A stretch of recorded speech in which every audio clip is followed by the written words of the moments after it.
Good afternoon, everybody. Welcome. It's August 4th. Man, hard to believe we're already in the month of August here. And high temperatures here is only going to be in the low 90s today. It'll be great.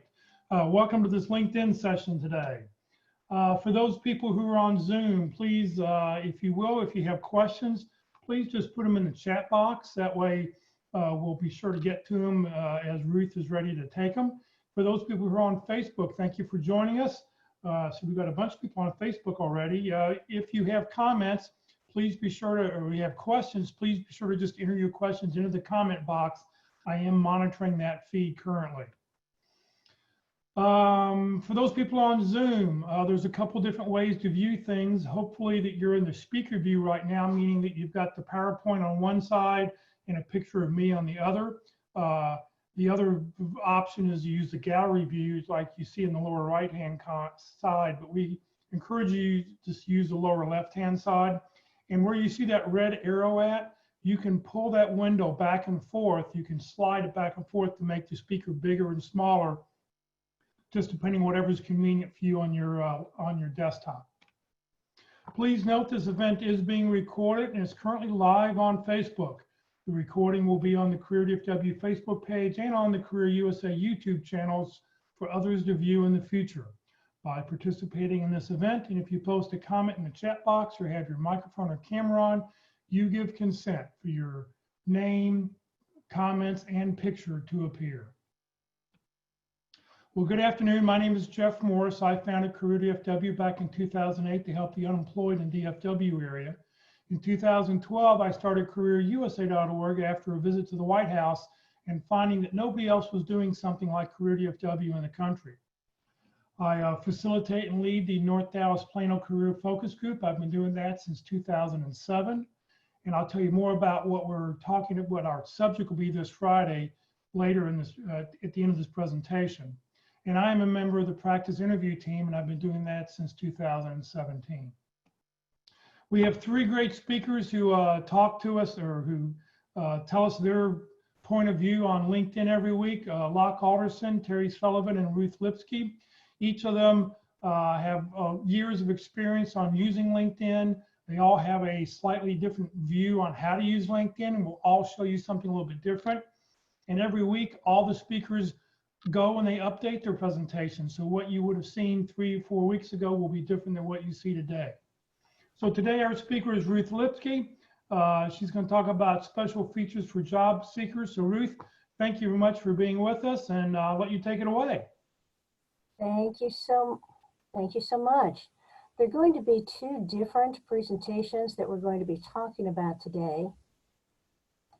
The first one is going to be a very technical discussion on LinkedIn and its search engine, because it's something that as you have created your LinkedIn profile, you generally need to know what it is that LinkedIn is going to be using it for and how it's going to be giving you a score associated with your account.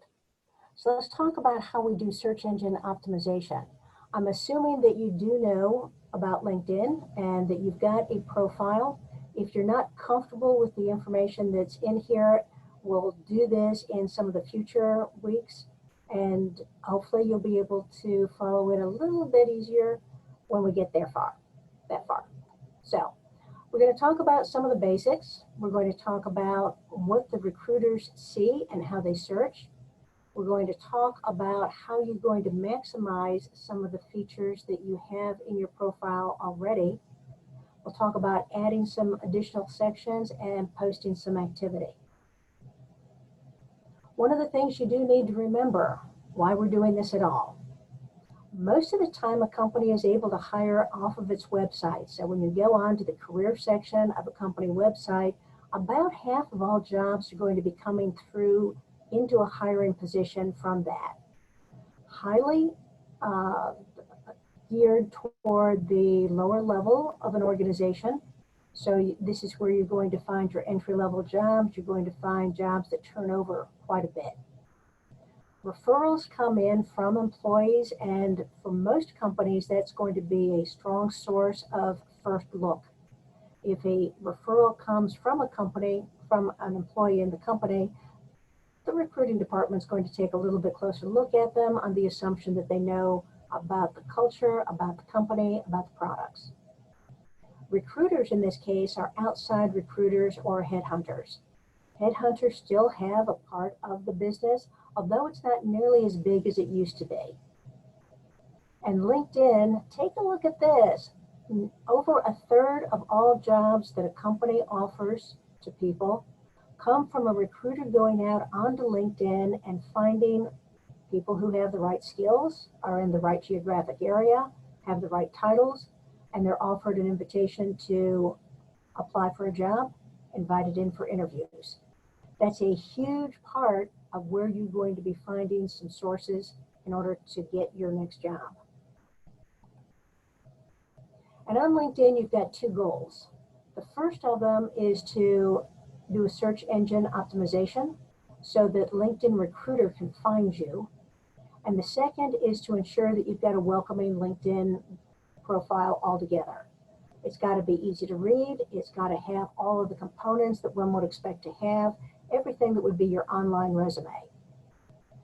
Most of the discussion that we have is set up on the second goal of ensuring that it's a complete profile, that it's got all the information that you need. So the only thing we're going to be talking about in this presentation is how the search engine works and how you can ensure that your profile can be found by LinkedIn Recruiter. So here's what they're looking like. When a recruiter is doing a search on LinkedIn Recruiter, which is the only way that you can do a real search. LinkedIn has shut down most other search methods for talent. They are going to be putting in a job title, they're going to put down a location, and they're going to enter in some skills. You notice from just this amount of information, there are 6,900 profiles that come back as potential to meet these qualifications. The first person on this list is someone named Dana Norton, and what we can see is that this person does have that product manager as part of his title, has had that in some of his previous jobs. But other than that, there's no real clue as to why this person is number one on the list. And the thing we do know about LinkedIn is that LinkedIn does not do anything randomly. There's a reason that this person showed up as number one, and there's a reason why this person showed up as number two, and there's a reason why somebody else showed up as number 6,900 on this list. Notice on this LinkedIn Recruiter is that one of the things that they can sort by on the spotlight bar is that 2,500 people on this list have a company connection. That means that of the people on this list, somebody here knows somebody in this company. And you can see that that's one of the things that both the number one and the number two people on this list have. They're connected to somebody in the company. That's an important part for recruiters to look at because once again, they feel as if that gives them an understanding of the company, possibly a better understanding of products, and possibly an even better understanding of the culture. So if you are going to be doing a search, LinkedIn is going to reward you for connecting with people within the company that you're targeting. The other thing to look at is that 462 people are engaged in the talent brand. That means that they have this company in their interest area. That's a big part for a recruiter to be looking at too, because if you're following the company that you applied to, that means that you're admitting that you're interested in any activities that are going on, any particular information that is coming from the company is going to be showing up on your homepage. Some recruiters go immediately to this 462 rather than waiting through the 6,900 that are coming up as their first search. So here's your first tip. Make sure that you're following every company that you're applying to so that when you come up on a search like this, you're going to be in a smaller group of people as opposed to a very large group. But let's explore a little bit more about what brings somebody to the very top of the list. Here's another view from a different way of looking at the LinkedIn Recruiter program. And in this case, the job title is a project manager in the greater Chicago area with business skills in strategy and in analytics. We got somebody who came up number 1 on the list, not by any random event. There's a series of reasons why that person came up number 1. One of them is that they've got company connections. They're following the company on their LinkedIn page, and that they have indicated that they're open to new opportunities. You don't need to show that you're open to new opportunities to everybody, but make sure on your LinkedIn profile, if you're interested in finding a job, that you do fill out that section that talks about let recruiters know that you're open to new opportunities, because that's going to bring you up higher in the sort, because recruiters are going to take the easy way out if possible. And if you're looking for a job and they've got one, sounds like a good match. So if recruiters are looking for a title as one of their first items to search on, how do we maximize your title? They are going to be looking for an exact match. So the people who are coming up on the top of their list have an exact match, not something that is just out of that job family. An exact match is going to have the highest possible value to give you points to bring you up to the top. A title in the experience section has a higher value than any other place on your profile. So you may have the title in the headline or in the open to work area that does have value to the search algorithm, but having it in the experience section that says that you've been there and you've done that is a huge plus. You get bonus points the more times you have that in your experience section. Your headline also gets points if you have skills associated with your title. So at one time we used to say that we needed to have title, as many as possible that would be an exact match, because we've always known that exact match on title has been a huge part of the algorithm. But now being able to put in the multiple job titles, plus being able to say something about your skills and how you differentiated from other people who may have the same titles, is going to be an important part of how you go up in that search engine. Having multiple titles gives you bonus points also. So having the title in your experience section, your open to new job opportunity section, and in your headline give you a lot of points, but you can also add titles to your previous jobs if that is something that you did, but the company didn't happen to name you that. One of the problems with job searches right now is that sometimes companies give you a job title that is not particularly indicative of the full range of activities that you do. So after your job title, you can put in additional titles so that a recruiter or LinkedIn recruiter will know that not only did you hold this job title, but you did enough work in these other areas that you could also apply for jobs and expect to be treated as if you had that as a title. Wherever possible, use the LinkedIn titles that have been standardized, because the LinkedIn standardization is used by recruiters. Regardless of what the internal job title is, if the recruiter is doing a search on LinkedIn, they're going to put in a title that LinkedIn is standardized in order to give them the best set of results. And you can find the LinkedIn standard titles if you go onto the job page and start typing in a title in the search bar there. It'll come up with some suggestions. Use one of those.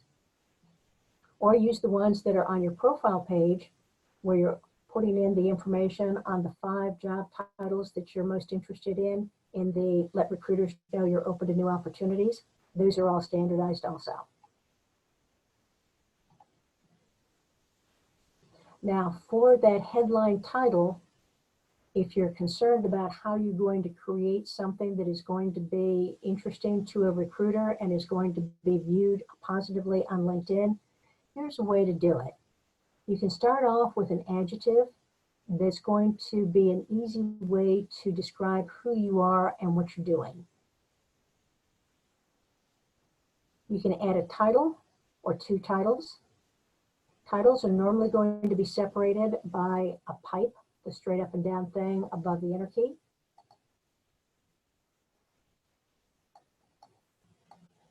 And then you can put in some information about what value you bring. So project manager, type, product manager, specializing in, focused on, able to. And there's an example there if you want to see something that is being done. But having more information in that headline where we normally look for titles is going to be a positive influence on the algorithm.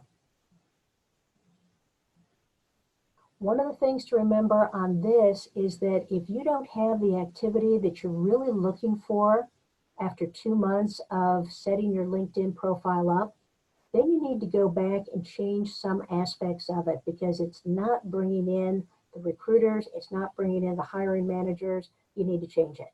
And the headline title is one of the areas that you need to change after 2 months if you're not getting enough activity.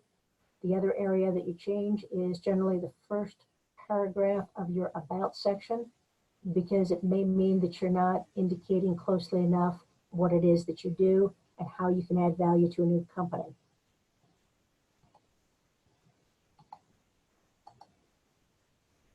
Ruth, we have a question. What if the standardized LinkedIn titles do not apply to you? That can be a lot more of a problem. Then you are going to have to use something very specific to your, because you're probably in a niche industry that does not have LinkedIn support on it to that extent. So if there is nothing out there that really comes close enough to you, yeah, better use what they were using. Good question now. All right, now we said that the recruiters were looking for title, geographic location, and skills.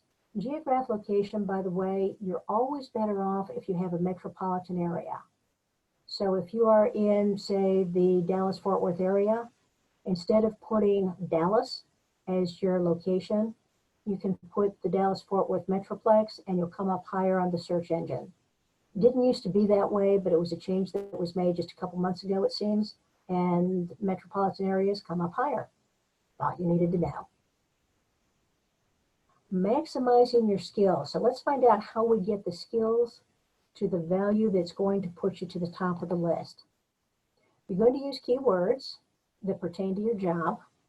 There are generally some blogs out there or some information out there that is going to be indicative of what types of skills are most needed this year, and also what types of skills are important for the job that you're looking for. I see there's another question out there on if you're willing to relocate to other cities. Put that in the portion of the profile page that says, let recruiters know you're open to new opportunities. That allows you to put in the different metropolitan areas that you're looking for. You can also put in countries. So if you wanted to say that you wanted to move to another country and work, you can put countries in that area too. The one that's on your profile page needs to be the one that you're most interested in working in. So if you're living in Dallas, but you really want to move to Chicago, you would put the Chicago area on your profile and put the DFW area, if it's a secondary interest, in the portion of the profile that says that you're interested in those areas. Now there's a difference between a skill and a keyword. A skill is only those words that are found in the skill and endorsement section of your profile page. A keyword is a word that is used in any other section of your profile, whether that be the about section, the experience section, any other part of it. Skills have a high value if they have endorsements associated with them, but for the most part, here's where your problem's going to be. Recruiters don't pay as much attention to the endorsements as they used to because it's not as accurate as they hoped it would be. Friends get together and say, endorse me for 10 skills, and I'll endorse you for 10 skills, and it's not necessarily strongly indicative of having those skills. That's why they introduced the tests that are associated with them. However, LinkedIn still feels that an endorsement against a skill is a good indication of how well you can do that. So it may not be the place where you put all of your time, but if you can get people to endorse the skills that are most important to your job search, do it. Now, more important though are the key words, because although skills talk about what you feel your actual value is, the key words are demonstrating how you've used those skills. So the key words that are in the other sections outside of the skills and endorsement generally have a higher value than what you have in your skills and endorsement area. And the more often you use a keyword, the higher LinkedIn feels that you have that skill. LinkedIn can count up to 5. So if you feel that you have a very strong skill, you need to have it in the skill section, in the about section, and a couple of times in the experience section. And that way you'll get maximum value from that.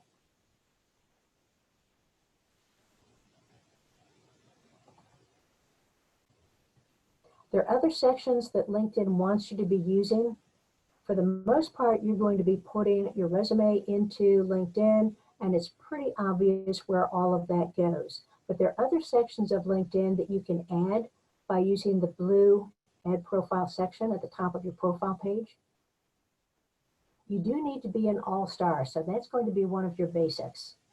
An AllStar will always get on top of anyone else that has the same set of skills. So being an AllStar brings you up higher in the LinkedIn search. Now, when a recruiter is taking a look at your profile, they can't tell if you're an AllStar or not, and they generally don't care as long as they have enough information to make a determination as to whether they want to interview you. But for LinkedIn, that is a huge part because it means that you are using as many aspects of LinkedIn as you can. Other sections you might want to consider. In the interest section, you want to add groups and companies, influencers. Other parts that you might want to add in if you've done volunteer work, if you have certifications or some additional training. You can add project work, and using hashtags to indicate what your interests are is going to be an important part too, particularly since that's one of the newer items on LinkedIn. They like to see you use that.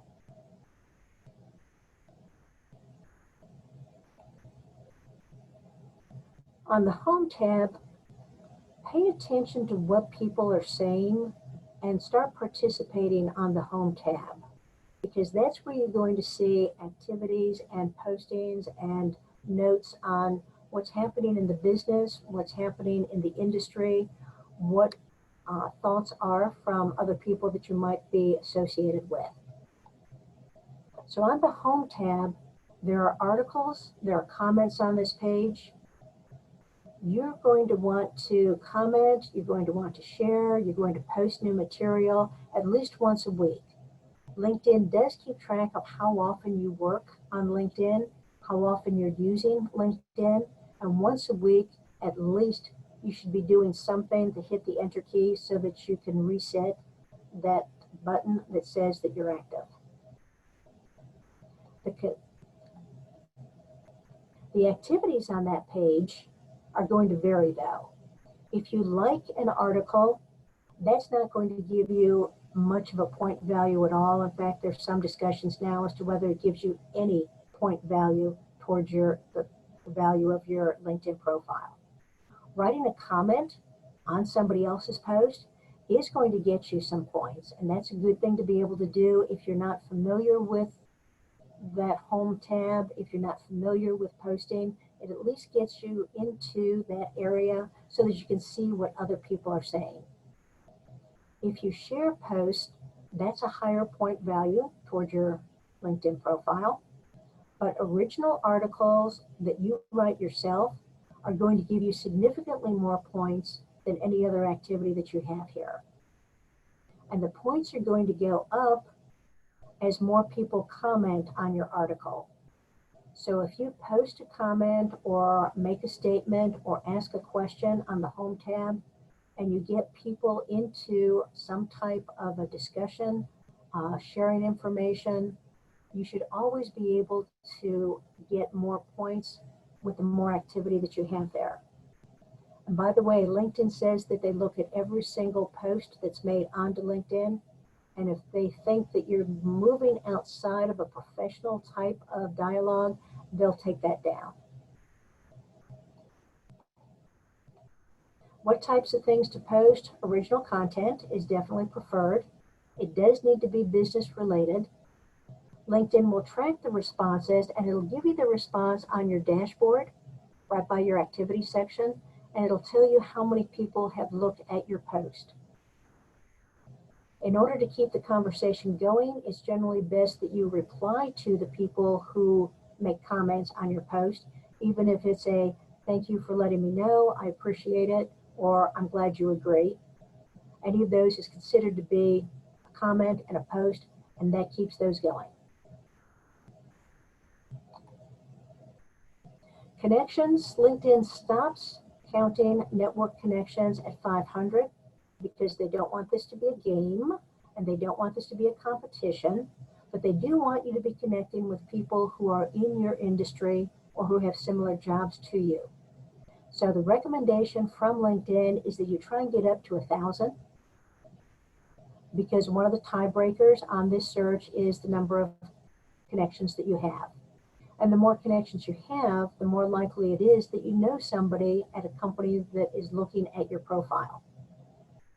One easy way to get more connections is to add recruiters from the companies that you're looking for and looking for people who have similar titles that you have or who could be the hiring managers in the companies that you're looking at. Questions on any of that? The only other question that came in was, wouldn't a certificate either via LinkedIn or another accredited institution carry more weight than an endorsement or even the skills test? I would think so, but I have not seen anything that indicates that. But yes, if you can get a certification, I would have to think that that would be a huge plus. But I'll have to tell you, I don't have any documentation that would lead me to say absolutely it is. Great question. There was one other question, but it came directly to me. It said, what if I have been and list myself as a senior project manager, but all the recruiters automatically think I'm an IT? He's not an IT, it's a non-IT role. So I responded back to him that every time he lists senior project manager, he should put dash and then what kind of role he's in or non-IT to let recruiters know that it's not a senior IT project manager. That's an excellent answer. Yes. Sometimes you have to say not only what you do, but what you don't do. And project manager is probably one of the most overused project titles that there is, because it could mean so many different things in so many different parts of the organization. Being able to put non-IT is a great idea. I like that. Or put in whatever area of specialty you have right after that, so that people associate the two of them together. Right. So project manager operations, project manager legal, something that indicates the department or the type of function you perform. Yep. Good. All right, you want to talk about special features for job seekers? Let's go.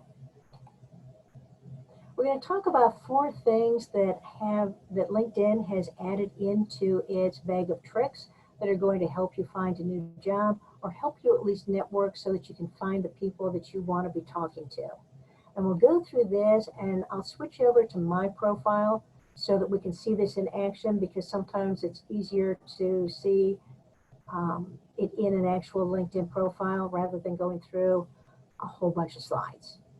Let's start with that skills assessment.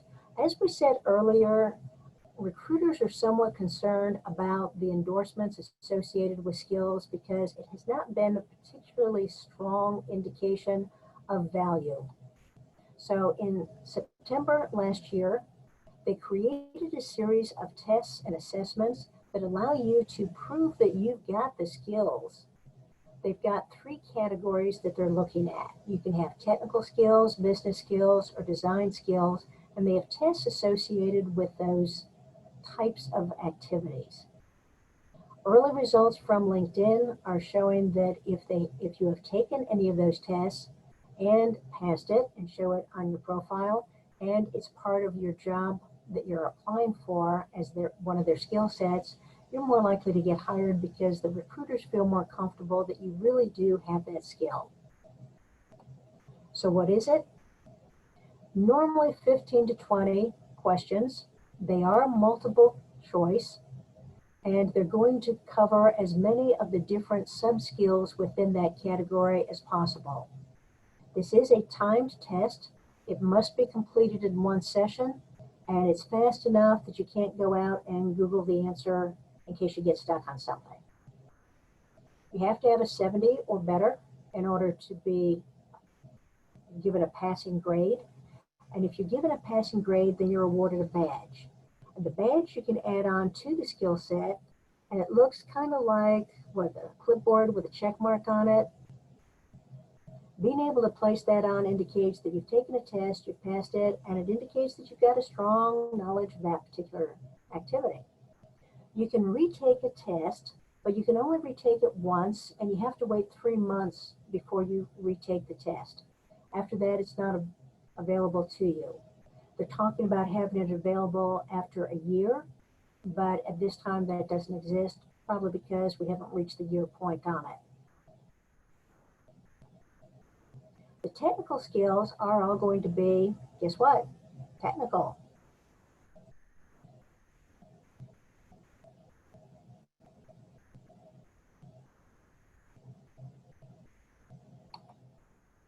Business skills, mostly Microsoft Office, but it does have Adobe Acrobat and it does have QuickBooks.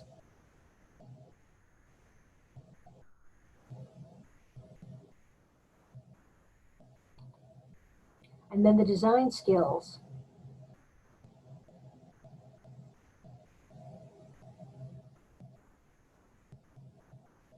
So all of these have a test associated with them. Let's talk about hashtags. LinkedIn used to have an area that was called communities, and the communities were supposed to be an area where you just showed that you were interested in a topic and that you were following that type of information. They have since changed that to a hashtag in 2018 so that it would mesh more carefully with the other ways that social media were using the same type of function. When you're using hashtags, it does two things. It tells people you're interested in a topic, but it also tells them that you've got possibly some skills in that and that you're looking to follow that. They are all work appropriate. Got to keep everything professional. And in order to find the ones that might be of interest to you, you're going to go up to the top of any one of the LinkedIn tabs, except for the Jobs tab. Start typing in hashtag and then a word or a concept that you're interested in. Hashtag leadership, hashtag management, hashtag creativity are some of the top ones that people are following these days. But LinkedIn in the drop-down will display the types of hashtags that seem to come up with that type of topic that you're looking at.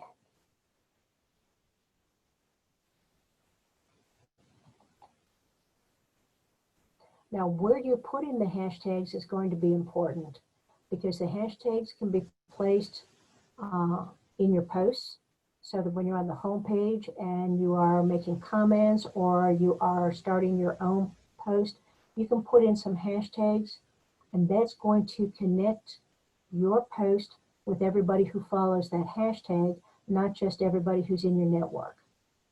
You generally don't want more than 3 to 5 hashtags. 5 would be the most, and that would be for a fairly lengthy post. LinkedIn will generally suggest some hashtags that seem to fit what you're writing. If it seems like it's appropriate, go ahead and use them, but don't just stack them all in if they don't really have anything to do with it.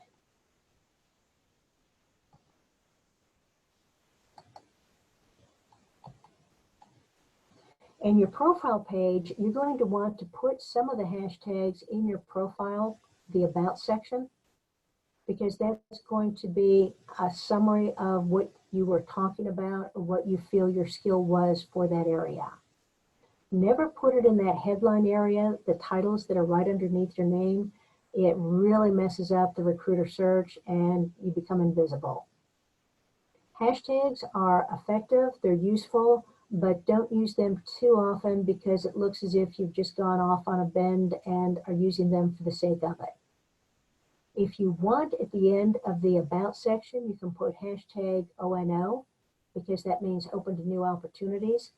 Don't put it up high because you really want to use the higher part of your About section to explain what your value is to the new company.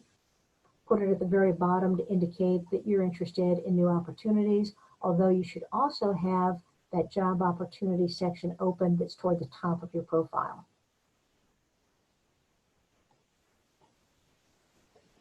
Networking with college connections is going to be a good thing to do, and this is probably a nice place to stop and go into a LinkedIn profile. You see my profile, Jeff? Okay, good. If you want to be talking to people and getting into a company or finding a way to connect with more people, one of the ways to do it is by a university. If somebody could type in a university that we can use as an example into the chat room.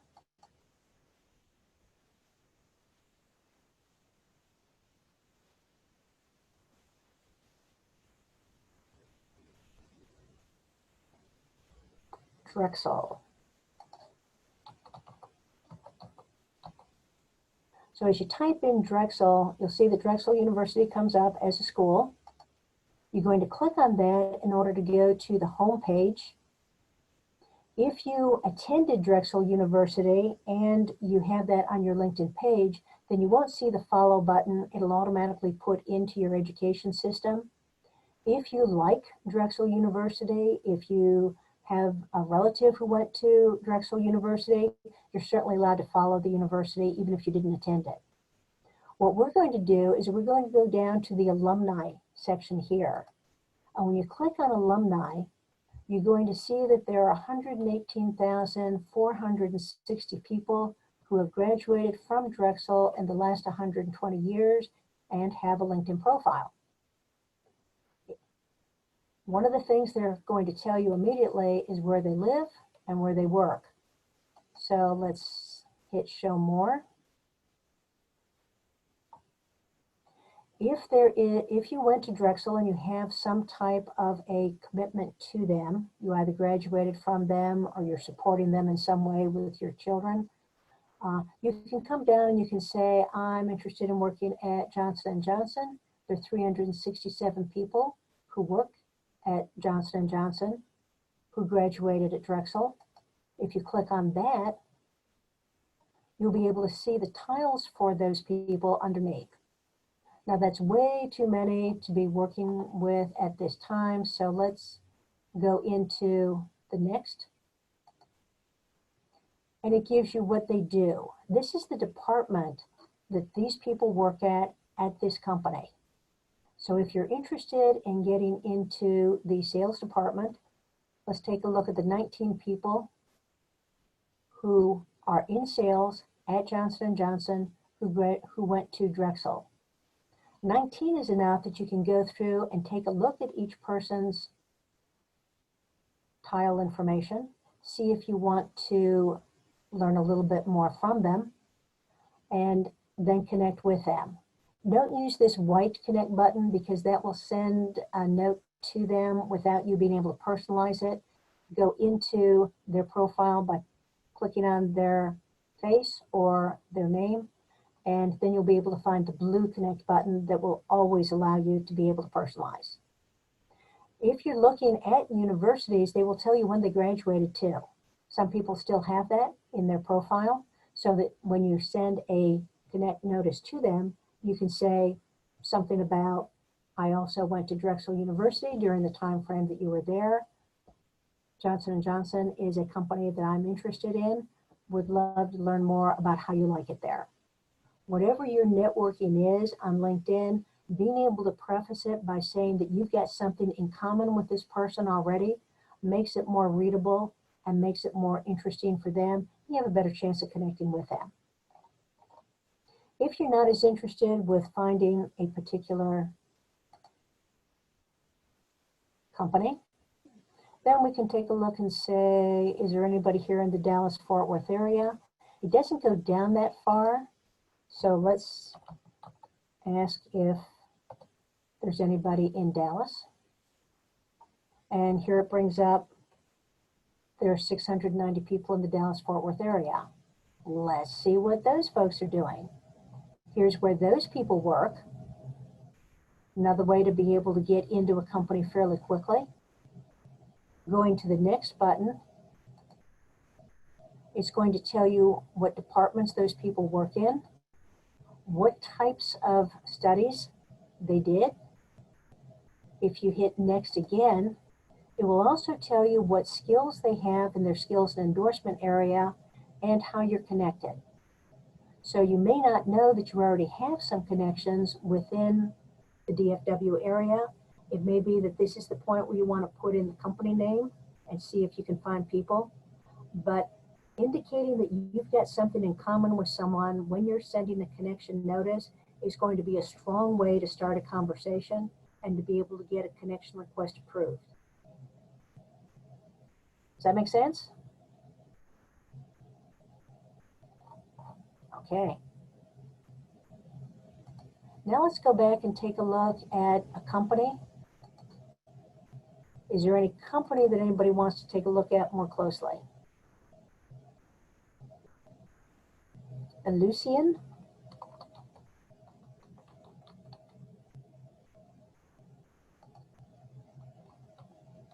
Two L's in Lucian.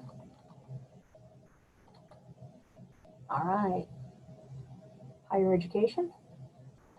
Well, we just did education. This is going to be a bit of a duplicate there. Let me go.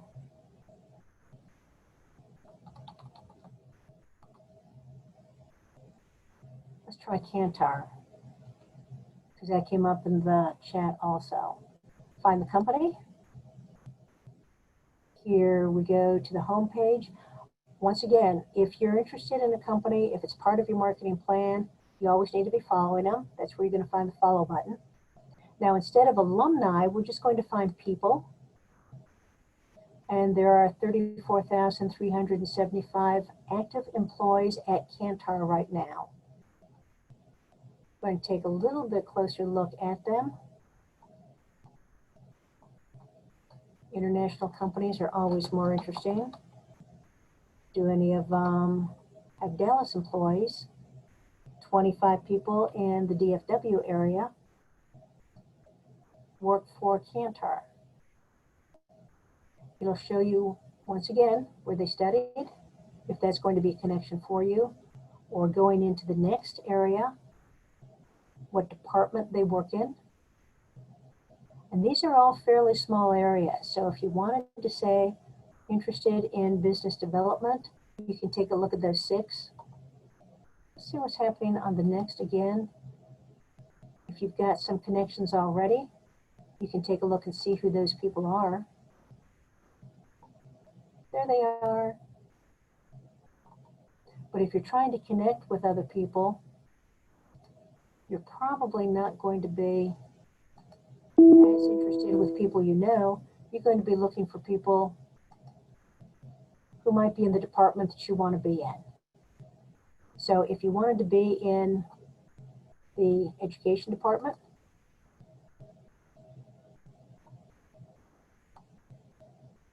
looks like these members are not active, or they have their privacy settings set up so that you can't find them. And that's going to be happening a lot for people who are in recruiting, because they generally want to look at people's profiles without people knowing that they're there, or people coming back to them and asking, is there a job opportunity? Why did you look at my profile? Would love to talk with you. It'd be a wonderful thing to be able to network with people in HR, particularly in recruiting, don't necessarily want you to be looking at them that closely. So let's take a look instead at the 6 people in business development.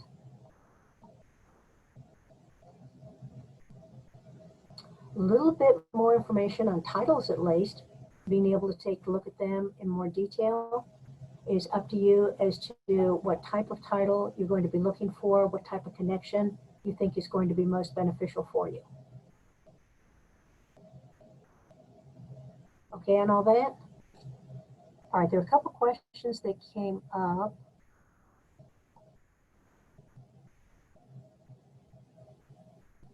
Yeah, the first one was, I have a big question. I've done a variety of things and I'm looking for a variety of potential roles.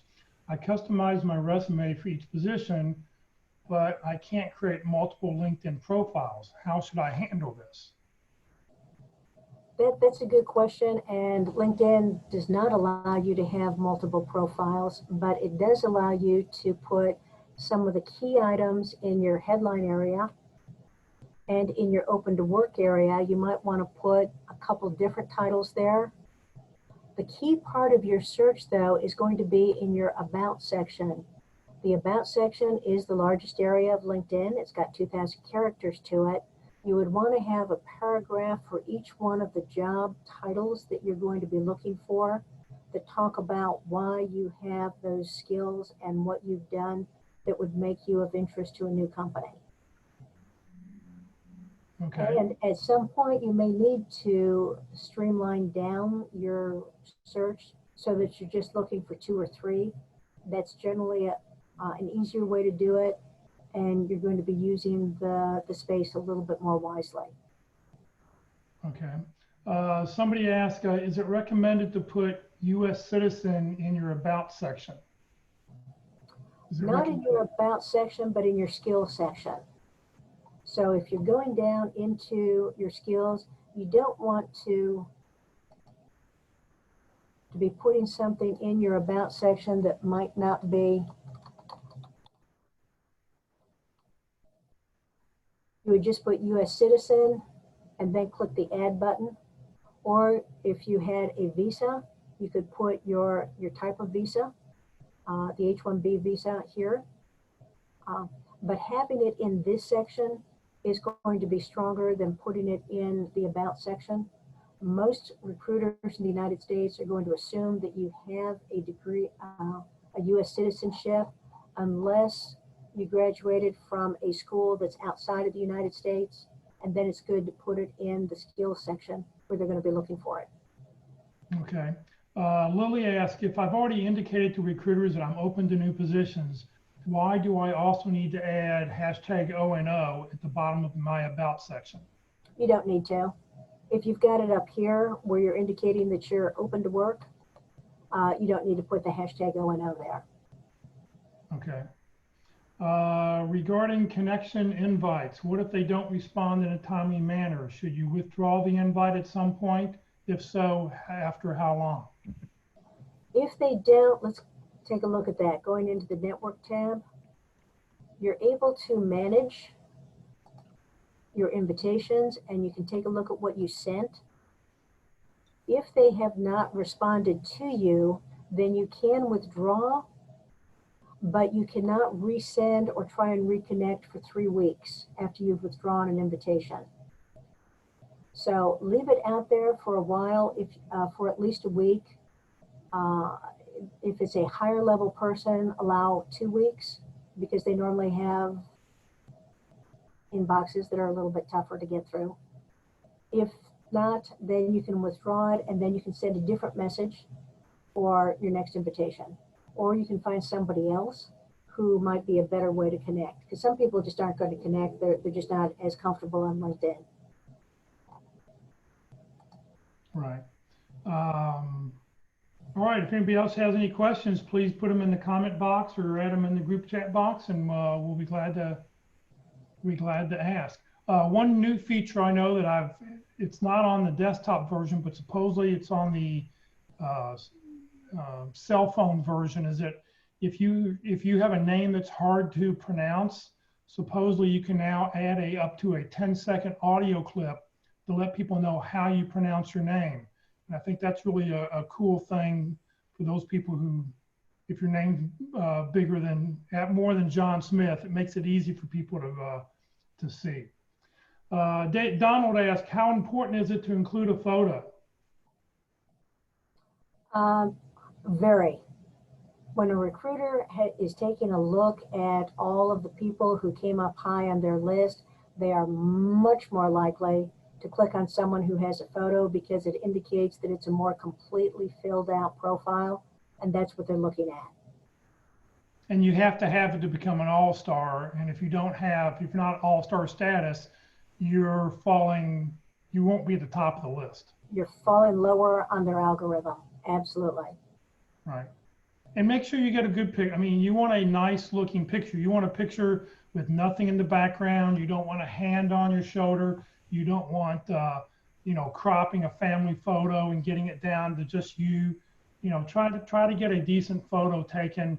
Cell phones nowadays take great photos. Have people just use the burst mode, and it takes a whole bunch of photos, and that way you can find the one that you look the best in. And if you're, one other little hint I know is that, if you're going to be facing a certain way, you want to face in. Look how Ruth's photo is on the left-hand side, and she's slightly looking into the right, which is the way you want to do. You don't want to be looking towards the border of the frame. It just looks weird. If that's the way your photo is, you should be able to go in and just flip it using a photo editing software and flip the photo so it faces the other way. So you're facing into your profile. It's a good point too.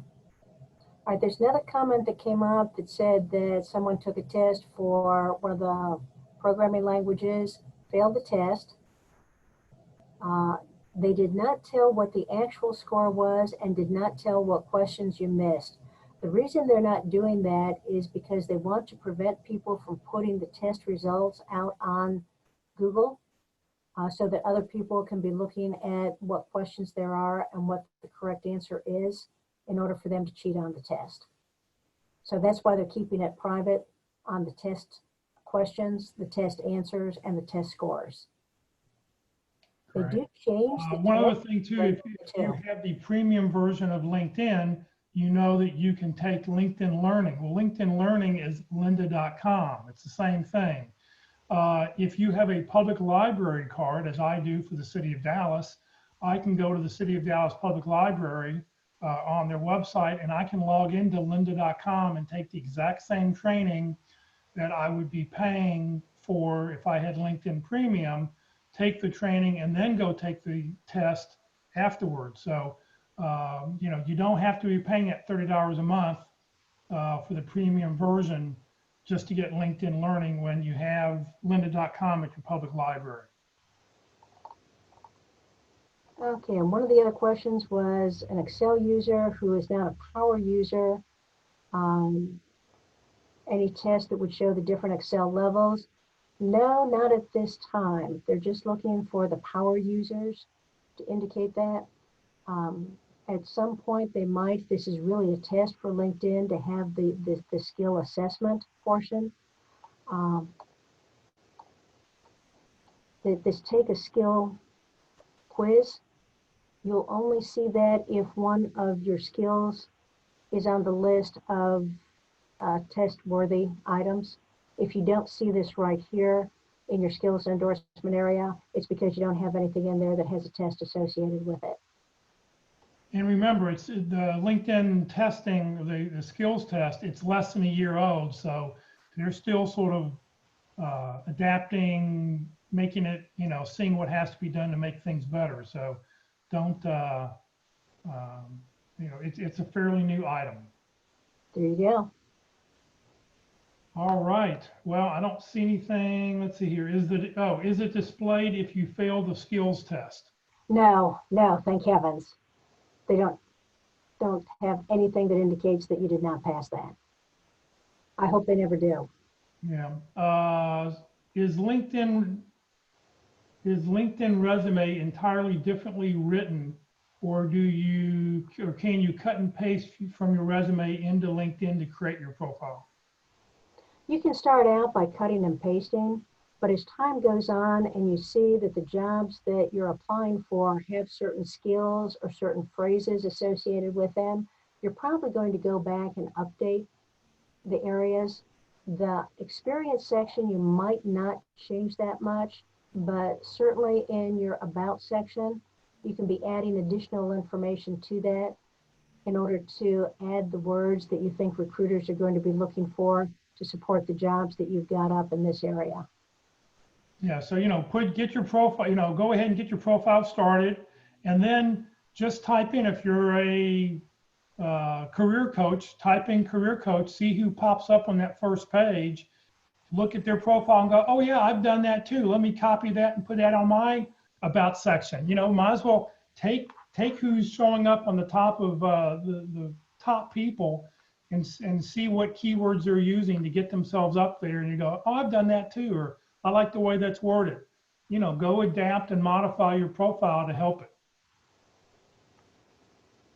All right. Well, Ruth, thank you very, very much. Let me get my screen back up here. So Ruth will be back. She'll be joining us again in the middle of, let's see, middle of September again. Next week, Locke Alderson will be with us to do it. If anybody's a military veteran, LinkedIn offers a 1 year of LinkedIn Premium for military, if you're active military or if you're a veteran. You can go to veterans.linkedin.com to get more information. The only prerequisite is that you must show that you have military service. You must have a military service listed on your LinkedIn profile, and they will go back and check. So, you can get that free. You can get that free for 1 year. Upcoming classes we've got going on. Tomorrow is Interviewing Wednesday. Tomorrow we are starting for the next 3 months. Tomorrow will be session 1 of 13. Preparing to be interviewed, how employment recruiting works, and developing your interview tools. So please join us tomorrow at 1 o'clock. On Thursday, we will have Effective Resume Thursday. You can submit a resume, and we'll review it online, in addition to some resume tips that we share every week. And then this Friday, as I mentioned before, I do lead and facilitate the North Dallas Plano Career Focus Group. This Friday, we're going to have a short presentation on staying safe during your job search, just some computer things you need to do about watching out for some scams. And then after that, we'll have open forum, meaning that we'll talk about whatever it is you want to talk about. So you can ask whatever questions you like, and we will get feedback from everybody. It's sort of a free-for-all, and please join us this Friday from 9:30 to 11:30. These sessions will be recorded, have been recorded. They will be on the Career DFW Facebook page as soon as we sign off, and I will load it up to the Career USA YouTube channel later this afternoon as soon as the recording gets done processing. Please check each page, follow, subscribe to both. We don't make these slides available, but you can go back and you can view these presentations as many times as you want to get information or to be able to get the information that you need. If you're going to the YouTube channel, this is what it looks like, the Career USA YouTube channel. If you click on playlist, up will come at the very bottom of the screen. You'll see the playlist. There's 6 or 7 of them that I've created so far. If you click on LinkedIn, and underneath it, it'll say View Full Playlist. You'll be able to see all the sessions that are currently there, and you can go back and view whichever one you'd like.